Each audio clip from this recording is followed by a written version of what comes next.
kalau misalnya Allah tidak memberikan musibah ini, tidak mungkin ya saya terus berhijrah, dan suami juga tidak ikut hijrah dengan saya dan bisa praktek sampai dengan saat ini gitu ya Bun ya. Assalamualaikum warahmatullahi wabarakatuh. Bersama saya dengan Bunda Dina Indriani dalam podcast DKA, Dunia Keluarga Ajaib. Kita bertemu lagi dengan materi yang jelas-jelas berbeda dari setiap episodenya ya. Dan praktekers kita kali ini akan kita hadirkan sebagai salah satu kisah nyata, di mana para praktekers ini benar-benar ketika mengetahui ilmunya maka langsung praktek. Dan kita sudah tahu bahwa nggak praktek nggak ngefek. Materi podcast DKA kali ini akibat lalai teknologi Allah.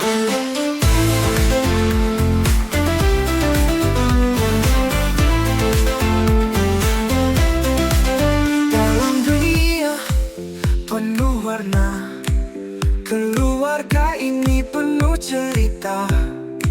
Setiap hari penuh ajaib, membawa senyum yang tak pernah sirna. Sebagian sahabat dari podcast DKA tentunya masih awam ya, apa itu teknologi Allah. Nah, maka izinkan Bunda Dina saat ini sharing dulu apa yang dimaksud dengan teknologi Allah. Teknologi Allah itu adalah nama lain dari sedekah. Dan sedekah itu berupa kebaikan. Dan ada 3 jenis sedekah. Yaitu ada berupa zakat, ada berupa infak, dan juga ada berupa wakaf. Nah, kita sebutnya adalah teknologi Allah. Kalau kita dalam dunia perbankan ya, kita mengenal dalam istilah ada yang namanya menabung, deposito, betul nggak? Lalu ada juga yang investasi ya, ada juga yang untuk asuransi. Nah, kita sudah awam mungkin. Nah, itu adalah teknologi perbankan manusia.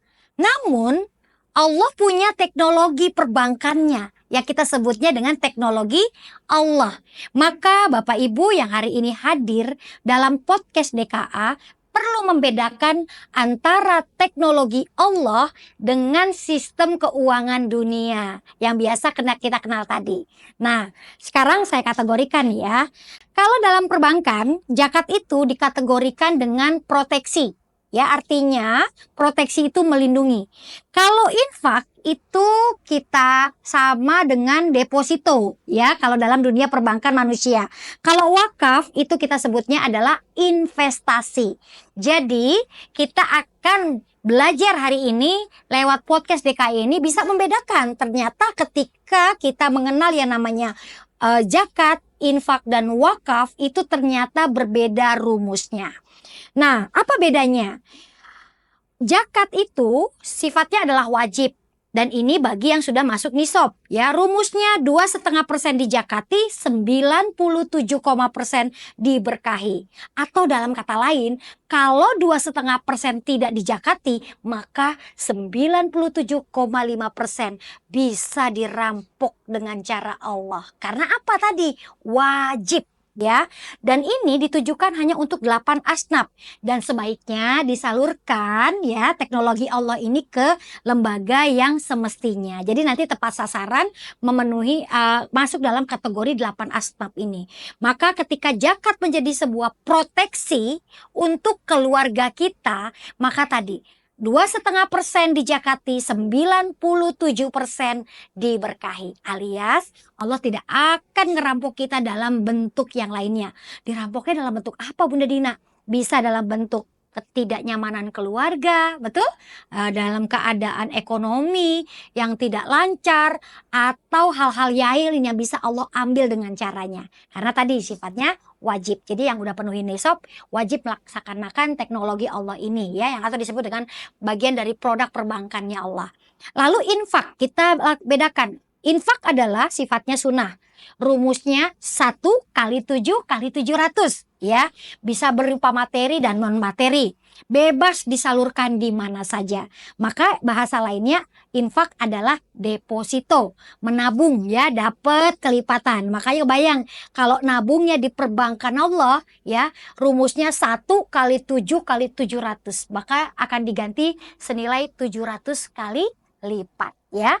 Selanjutnya yang ketiga, kita sebagai keluarga ajaib Indonesia harus mengenal istilah teknologi Allah yang lainnya. Yang ini sebenarnya jarang banget dibahas ya, tapi perlu kita ketahui. Karena kalau muslim yang cerdas itu tidak hanya berinvestasi di dunia, tapi berinvestasi sampai dengan akhirat. Apa nama teknologi Allah atau produk perbankan Allahnya adalah wakaf ya, sifatnya sunnah. Rumusnya adalah ketika usia terputus, pahala mengalir terus ya.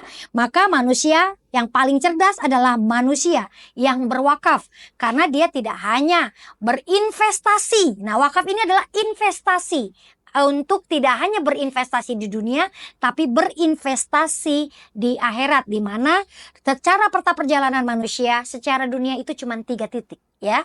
Tapi untuk menuju akhirat itu panjang sekali peta perjalanan. Maka kita perlu mempersiapkan untuk investasi. Maka kalau ayah, ibu, kakak, adik saat ini kan senang tuh berinvestasi dalam kos-kosan, properti dan lain-lain. Maka wakaf pun kalau kita menjadi muslim yang cerdas, berwakaflah sebagai investasi kita untuk mempersiapkan masa depan kita di akhirat ya. Oke, itu adalah perbedaannya. Ya, maka saat ini kenapa kita fokus ingin membahas tentang teknologi yang namanya zakat ya. Seperti ini contoh. Kita kalau makan nih misalnya atau belanja, kena nggak kira-kira pajak PPN 10%? Kena ya? Dan kita nurut? Nurut. Coba kalau misalnya ayah ibu makan ke restoran, lalu pada saat bayar di kasir komplain, saya nggak mau nih bayar 10%-nya gitu kan. Kira-kira diapain tuh sama kasir gitu kan. Ada nggak yang kayak gitu? Itu 10% loh. Tapi pada peraturan pemerintah bayar pajak 10% kita taat. Tapi pada aturan sang maha memerintah kita nggak pernah taat. Padahal yang maha memerintah itu hanya minta 2,5% dari penghasilan kita ataupun harta kita. Ya, maka saat ini kalau 2,5% saja tidak taat, padahal wajib ya bagi yang sudah memenuhi nisab. Artinya ketika wajib tidak dijalankan, ada konsekuensi? Iya, ada konsekuensi. Maka praktekers kita hari ini, dia adalah seseorang yang melalaikan hal ini. Maka teman-teman akan belajar, jangan lagi menyepelekan yang namanya zakat. Kalau memang sudah memenuhi nisab dan harus cari tahu ilmunya sampai detail. Ya, apa itu 8 asnaf, kenapa harus ke lembaga menyalurkannya ya. Karena ketika tadi, ini proteksi. Ya, proteksi. Kalau 2,5% dijakati, 97% dilindungi oleh Allah. Tapi sebaliknya, ketika 2,5% tidak dikeluarkan, maka Allah akan rampok dengan caranya. Nah, maka hari ini kita harus cari tahu ya, arti zakat itu apa, jenis zakat apa saja, dampaknya seperti apa. Dan boleh Bapak Ibu lihat di Al-Quran kalau membaca artinya beriringan. Jangan lalai sholat, tunaikan zakat. Itu biasanya selalu berdua. Maka dua-duanya artinya wajib. Ya, maka hari ini kita akan kedatangan praktekers yang menceritakan apa akibat dari lalai teknologi Allah yang satu ini. Teman-teman bisa ambil kisah inspirasinya. Dan kalau sudah tahu, don't try this at home. Artinya 2,5%-nya harus taat sama Allah. Oke, hari ini Bunda Dina akan memperkenalkan praktekers kita yang menjadi di podcast kita kali ini ya, di Dunia Keluarga Ajaib. Assalamualaikum Sinta. Waalaikumsalam Bunda Dina. Masya Allah, cantik sekali ya hari ini ya. Masya Allah, terima kasih Bun. Sinta, tadi kan Bunda Dina membuka podcast ini tentang teknologi Allah ya. Betul. Yang nama lain dari sedekah. Betul. Ternyata ada berbagai macam tuh teknologi Allah yang kalau dikaitkan dengan dunia perbankan Indonesia, kita sudah tidak aneh ya kalau mendengar kata deposito, Betul. proteksi, Iya. lalu ada investasi. Nah, kali ini Bunda Dina mau bahasnya yang proteksi aja, yang teknologi Allah, yang berupa tentang akibat lalai zakat. Gitu. Dan Sinta boleh dong perkenalkan dulu kepada sahabat TKA kita hari ini, lalu kita sharing-sharing apa persoalan yang menimpa Teh Sinta ketika Teh Sinta melalaikan yang wajib ini gitu lah. Silakan Teh Sinta perkenalkan diri. Bismillahirrahmanirrahim. Assalamualaikum warahmatullahi wabarakatuh. Perkenalkan, saya dengan Sinta, usia saya 28 tahun. Saya seorang istri dan ibu dari 1 orang anak, dan saat ini saya sedang berkhidmat dalam suatu lembaga sosial di Bandung Barat. Oke, Sinta. Tadi kan Bunda Dina udah sharing ya. Ini kejadiannya kapan sih ketika mengalami akibat dari lalai zakat ini? Apa yang Sinta alami? Persoalan ini bermula di mana? Jadi berawal dari tahun 2022 di mana Sinta itu mulai untuk berhijrah niatnya.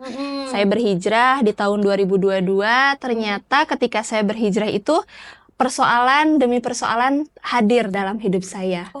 Gitu. Berharapnya ketika hijrah tuh disayang Allah. Betul. Tapi ternyata yang Allah kasih malah persoalan. Malah persoalan ketika saya hijrah, malah persoalan padahal sebelum saya hijrah baik aja. Betul, bahagia aja gitu ya. Bisa semuanya. apapun pokoknya bisa kebeli gitu ya. Betul, Bu. Oke, dengan profesi yang dua-duanya bekerja di perbankan. Betul. Oke, terus selanjutnya apa yang mulai terjadi persoalan demi persoalan yang terjadi itu? Ketika saya berhijrah, tiba-tiba penghasilan suami itu berkurang 80%. Oh, oke. Jadi Teh Sintanya keluar kerja, Iya. suami turun drastis. Betul. Oke. Itu tiba-tiba ada peraturan dari kantor setelah COVID itu, tiba-tiba ada peraturan yang menurunkan gaji karyawan, betul, sampai 80%. Jadi pada saat itu suami saya hanya menerima 20%-nya dari biasa. 100% gaji. Iya. Langsung Di-cut 80%. di awal hijrah. Iya, betul, Dan Bun. ditambah nggak kerja lagi Teh Sintanya. Iya, nggak, Oke, Bun.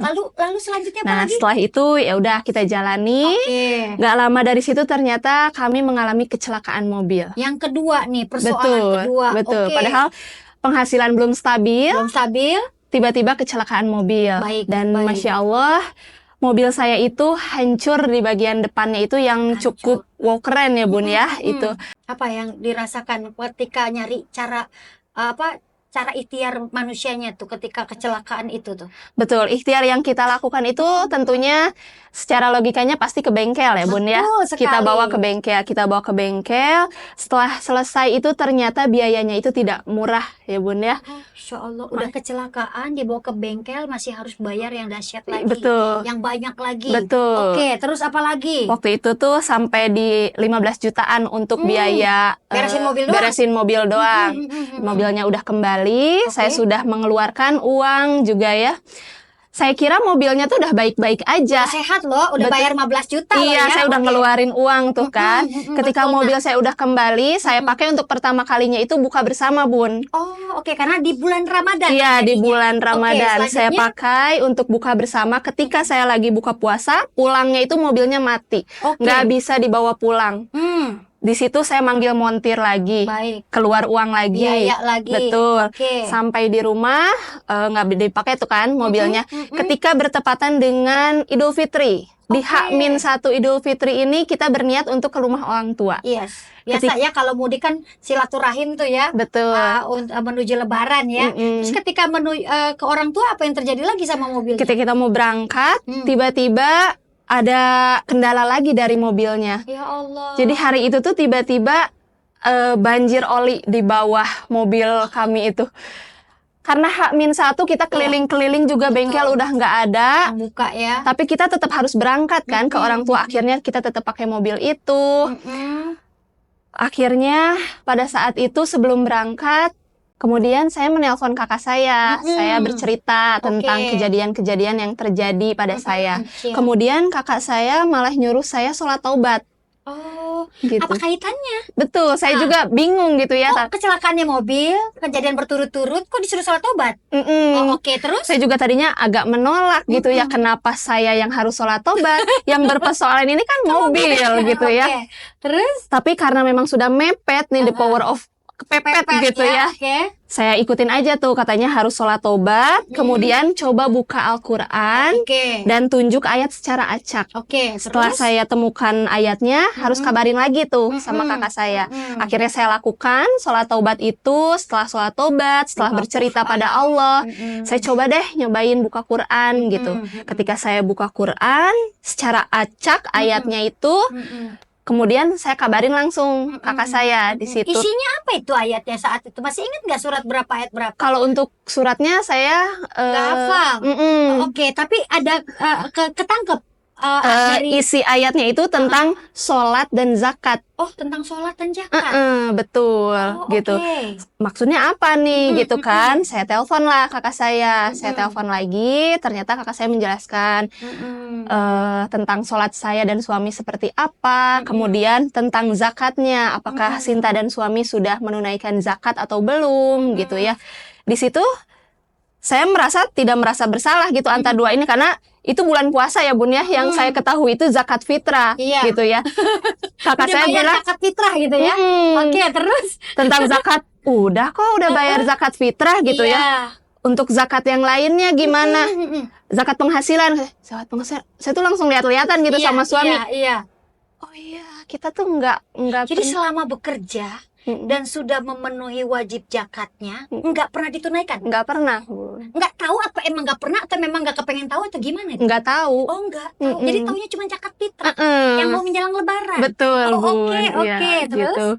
akhirnya Ya, kita menyadari berarti Iya. kesalahan kita itu tentang zakat gitu ya. Oke. Hingga akhirnya kita praktek tuh. Ketika pertama gajian suami, kita langsung zakatkan penghasilan suami itu. Kita juga langsung sedekah gitu ya, wakaf gitu. Kita minta ampun, dan alhamdulillah Bun, setelah kita praktek untuk menunaikan zakat penghasilan itu, alhamdulillah sampai dengan sekarang penghasilan suami membaik. Kemudian juga mobil kami sehat. Dan ketika penghasilan membaik, ternyata saya dan suami juga tidak merasa puas dengan hasil ini, karena kebetulan kan suami diperbankan. Allah juga memberikan hidayah kembali, keajaiban kembali untuk keluarga saya, hingga akhirnya suami saya diberi keajaiban dan baru bulan lalu itu resign dari pekerjaannya. Oke, Sinta coba buka Quran deh. Kenapa kecelakaan itu terjadi? Oke, Bu. Kenapa penghasilan suami turun drastis? Coba buka surat Fusilat Iya, Bu. ayat 6 dan 7. Oke, baik. Ini Ya. kita bakalan lihat apa kaitannya kecelakaan dengan lalai zakat. Baik, Bun. Boleh coba dibacakan artinya saja dari ayat 6 yang celakalah. Katakanlah Muhammad, aku ini hanyalah seorang manusia seperti kamu yang diwahyukan kepadaku bahwa Tuhan kamu adalah Tuhan yang Maha Esa. Oke. Karena itu tetaplah kamu beribadah kepadanya dan mohon ampunlah kepadanya, dan celakalah bagi orang-orang yang mempersekutukannya, yaitu orang-orang yang tidak menunaikan zakat dan mereka ingkar terhadap kehidupan akhirat. Ayat 6. Celakalah bagi orang-orang yang menyekutukan Allah, yaitu orang-orang yang melalaikan Zakat. Oke, jelas sekali. Itu yang tadi saya bilang. 2,5% dijakati, 97% diberkahi. Namun sebaliknya, ketika kita sudah memenuhi kewajiban kita sebagai zakat, buzaki, tapi kita tidak menunaikan 2,5% itu, maka Allah akan rampok dengan caranya. Betul. Ingat tadi saya di depan bicara seperti itu, dan itu ada, Betul. dan terjadi kecelakaan itu sama Teh Sinta. Iya. Dan ketika sudah mengeluarkan biaya pun mobil itu nggak sehat juga. Betul. Ya. Itulah yang disebut kenapa kita tidak boleh menyepelekan tentang teknologi Allah ini kita.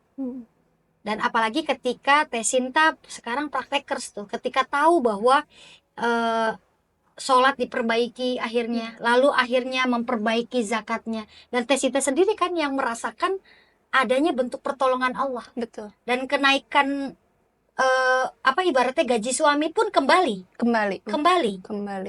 Oke. Itu yang disebut kenapa kita harus taat dengan Sang Maha Memerintah. Iya. Maka sahabat-sahabat DKA bisa lihat dari kejadian yang dialami Teh Sinta, ya.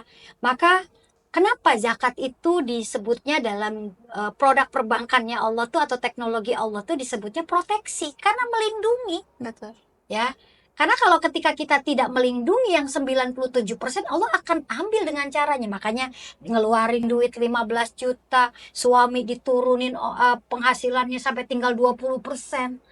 Karena itu berapa tahun tuh kerja nggak bayar zakat? Sudah 15 tahunan. Masya Allah. Allah masih baik ya, untungnya cuma ngambil itu doang, betul ya?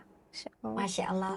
Nah maka ketika apalagi yang ketika Tesinta mulai memperbaiki teknologi Allah selain zakat ini, apalagi yang Tesinta perbaiki? Saya ikut sedekah subuh, program Oke. sedekah subuh, kemudian ikut juga wakaf, Mm-mm. dan alhamdulillah Bun, terasa gitu ya, memang teknologi Allah itu kita tuh diprotek gitu ya, di perjalanan juga biasanya tuh ada aja gitu kejadian di perjalanan itu, alhamdulillah aman-aman Nih, aja. udah mulai sedekah subuh saat ini. Betul Bun, Infak setiap hari, pagi-pagi sering-sering gitu ya. alhamdulillah. Apa sih dampaknya juga ketika Tesinta mulai memperbaiki yang tadi kan kalau sedekah subuh tuh masuknya kan infak, deposito. Iya, Ya di mana rumusnya tadi kita tahu 1 kali 700. 7 kali 100 berarti diganti sama Allah 700 kali 700 lipat. kali lipat. Nah, ketika Tesinta mulai mempraktekkan serius nih berdua sedekah subuh ini, ketika dapat hidayah dari ilmu apa sih? Yang tentang kan jelas ya Allah malaikat datang tuh saat subuh gitu. Mm-mm. Yang akhirnya membuat Tesinta praktek keras banget sama suami itu pas dapat hidayah apa? Jadi waktu itu aku tuh lagi di kajian ya Bun ya. Di situ tuh dijelaskan tentang sedekah subuh, yang Oke. mana orang yang sedekah subuh itu akan didoakan oleh 2 malaikat. Udah tahu kan dari dulu soal Udah itu? tahu Udah gitu tahu. ya. Oke. Kemudian Tapi yang ketika udah tahu dilakukannya cuman asal-asalan aja, biasa seenaknya aja. biasa aja. Tapi Oke. pada saat itu tuh kayak bener-bener jelek banget gitu ya. Ketika yang tidak sedekah subuh itu akan didoakan bangkrut gitu ya, akan didoakan bangkrut, kemudian didoakan yang tidak baik. Di situ bener-bener kayak itu tuh gitu. Sedangkan yang baru praktek itu baru aku sendiri. Suami belum? Belum untuk Oke. sedekah subuh itu, dan terus? pada saat itu aku langsung mendaftarkan suami untuk ikut program sedekah subuh. Saya keluarkan hari itu untuk daftar sedekah subuh, sedekah dan juga wakaf. Saya Iya. keluarkan itu 150.000 Bun pada hari itu. Pada hari itu. Mm, Lalu Allah ganti. saya keluarkan 150.000. Oke. Nih, Saya deposito bermain nih. Deposito Allah bermain. Biasanya kalau deposito kan dibayarnya ntar setahun gitu ya. Ini dibayar cash sama Allah. Ketika saya belum pulang dari tempat tersebut, Oke. ada transferan masuk Bun, Senilai 4 juta. 4 juta rupiah. Yang Keluarinnya 150, kegantinya 4 juta. 4 juta. Berarti masuk rumus yang tadi 1 kali 7 kali 100. Betul Bun, janji Allah itu benar-benar terbukti. Oke. Ketika saya keluarin 150.000, Baik. tiba-tiba ada yang transfer gitu. Padahal uang itu tuh yang udah lama gitu, udah Nggak diingat lagi lah ya. nggak diingat lagi. Tiba-tiba Allah. keluar dari ruangan itu, tiba-tiba ada WA masuk, Oke. sudah ditransfer gitu. Masya Oke, Allah, Masya ini tuh benar-benar Nyata baru ya, nyata nyata ya. banget. Pernah kerja di perbankan kan? Iya, Apa sebanyak itu menggantinya? enggak. Nabung gitu? Sehari bisanya nabung hari itu 150 diganti 4 juta nggak sama bank dulu waktu jadi Enggak. pegawai? Oh enggak. Jadi sekarang lebih percaya teknologi Allah. Teknologi Perbankannya Allah. Allah lebih percaya. Masya Allah. Itu real nyata. Real. Oke, silakan. Sekarang coba apa sih hikmahnya ketika Tesinta dan pasangan itu taat sama teknologi Allah? Ambil hikmah dari kejadian ini. Masya Allah ya, hikmah yang saya dapat dari kisah saya ini gitu ya. Yang awalnya mungkin kalau misalnya kita tidak sadar ini musibah atau bencana mungkin ya.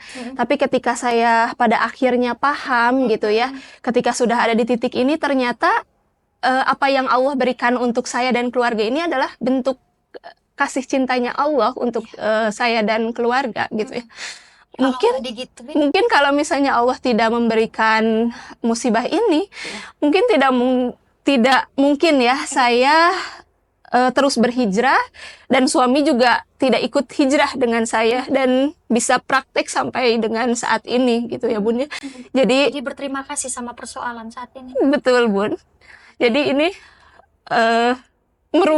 merangkai luka menjadi cahaya itu benar gitu Bun. Yang tadinya kita pikir ini adalah luka bagi kami, Persoalan tuh ya luka gitu terus. betul Bun. Tapi ternyata ini adalah kasih sayang Allah, yang mana Allah itu ingin mengembalikan saya dan suami untuk kembali ke jalannya. Dengan praktekkan teknologi Allah. Iya. Oke.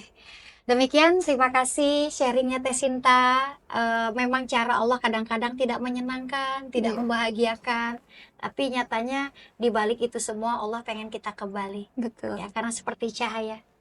Ya, Allah ini memang hadir kadang-kadang pada saat kita gelap baru kelihatan. Iya. Ketika hidup kita terang benderang, Allahnya nggak kelihatan. Nah, Mm-mm. maka mudah-mudahan sharing kita hari ini buat keluarga ajaib di Indonesia, podcast ini bermanfaat untuk kita lebih taat pada Sang Maha Memerintah daripada sekedar pemerintah, ya.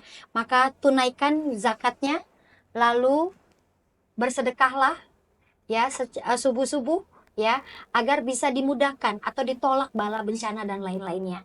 Demikian bersama saya dengan Bunda Dina, semoga Anda bisa praktek dari apa yang disampaikan oleh Teh Sinta, karena nggak praktek nggak ngefek. Sampai jumpa di sharing podcast selanjutnya.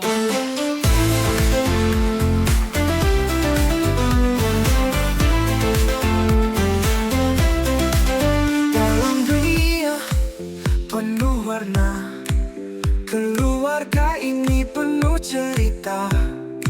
Setiap hari penuh ajaib, membawa senyum yang tak pernah sirna.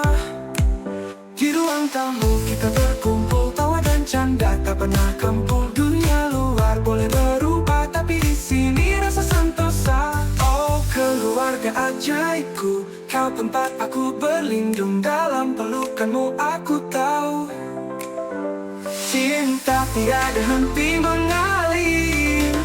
Pagi cerah dengan hangat, kasih mengindah dalam pelukan mesra. Setiap saat bersamamu hiasi dunia ini terasa sempurna.